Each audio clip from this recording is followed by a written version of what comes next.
Oui, nous apprenons qu'un militant antifasciste est décédé hier dans une bagarre contre des skinheads. Un jeune homme de 18 ans, il est en état de mort cérébrale.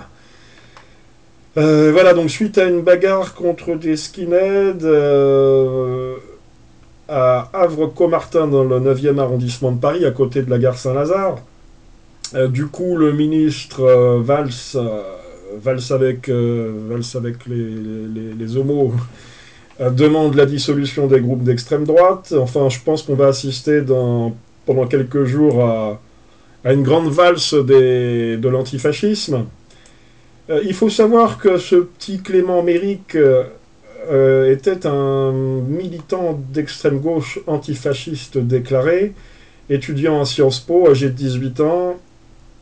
Euh, voilà, il était membre du syndicat Sud étudiant et du syndicat Solidaire, et membre aussi de la section antifasciste parisienne, dont on ne sait pas quelle obscure organisation.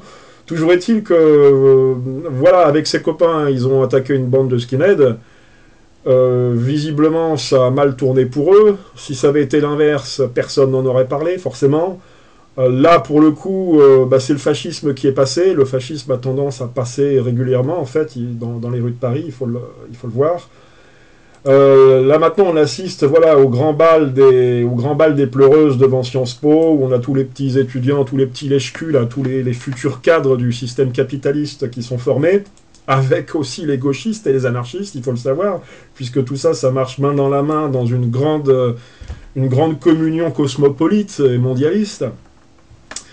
Alors voilà, Clément Méric est décédé, ou quasiment, c'est comme tel. C'est triste, mais c'est ainsi. Nous, on a plutôt tendance à s'apitoyer sur nos propres morts. Je vois par exemple qu'un élève ingénieur est décédé avant-hier, un bon Français qui s'appelait François Noguier. Lui, il est décédé, il s'est fait frapper par un arabe. C'est chose classique. Je sais que j'avais récapitulé un petit peu tous ces Français qui se font tuer par des Noirs et des Arabes. J'ai récapitulé tout ça dans mon livre Le racisme anti-blanc, et j'en ai fait un petit compte-rendu qui s'intitule « Ils ont été tués par des Noirs et des Arabes 2001-2011 ». Et rien que sur cette décennie, moi je peux vous citer simplement les premiers. Hein. Je vois par exemple juillet 2011 à Bar-sur-Aube, Roger Correia, 57 ans, a été roué de coups par 3 Arabes. Donc il en est mort. Juin 2011, près de Toulouse, Élodie Despont qui est tuée par Tariq Barawi. Mai 2011, à Bolène, dans le Vaucluse, Thierry Simon, 39 ans, qui se fait tabasser par Kader Chadli, 24 ans, Selim Benkedija, 23 ans, et Mohamed Amalou, 19 ans. Avril 2011, on est toujours en 2011, hein, à Champagne-sur-Seine, Maurice Tomazoni, 66 ans, est tabassé, torturé à mort par Habib, un voisin arabe, qui lui entaille le nez et les oreilles à coups de couteau. Donc là, on a encore un Français qui est tué par un Arabe. Avril 2011, toujours, hein, il y en a beaucoup. Jean Meyer, un contrôleur aérien de 35 ans, qui est tué d'une dizaine de coups de couteau par Karim Wali. Voilà, ça ne provoque pas du tout les réactions des ministres et des antifascistes. Février 2011, à Toulouse, Jérémy Rose, 27 ans, agressé par 2 chances pour la France, alors qu'il rentrait chez lui vers 3 h du matin. Il a succombé à un coup de couteau porté au thorax. Février 2011, toujours, Christopher, 27 ans, est tué à Lyon, dans le métro, par Karim Bounab, un toxicomane. C'est pas du racisme, tout ça. Hein. Tous ces Français tués par des Arabes, ce n'est pas du racisme. Ce n'est pas possible, puisque les Arabes ne sont pas racistes. Les racistes, ce sont toujours les Blancs, les méchants Blancs, les salauds de Blancs, qui accueillent chez eux, en France, 15 millions d'immigrés, mais qui sont considérés comme des salauds et des racistes. Moi, je dis aux immigrés, si vous n'êtes pas contents, vous rentrez chez vous. Vous quittez le territoire, on n'est pas des tortionnaires, on ne va pas vous retenir. Je sais bien qu'il y a des choses qui vous retiennent en France. Il y a beaucoup de choses qui vous retiennent, à commencer par les allocations familiales, bien sûr.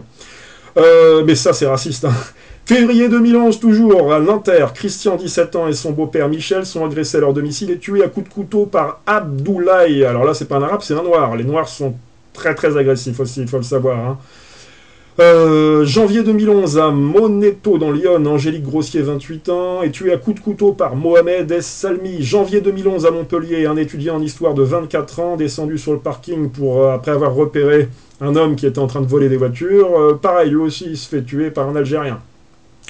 Avril 2010 maintenant, à Gap, René Gumiel, etc. Je vais pas tout vous énumérer, il y en a trop.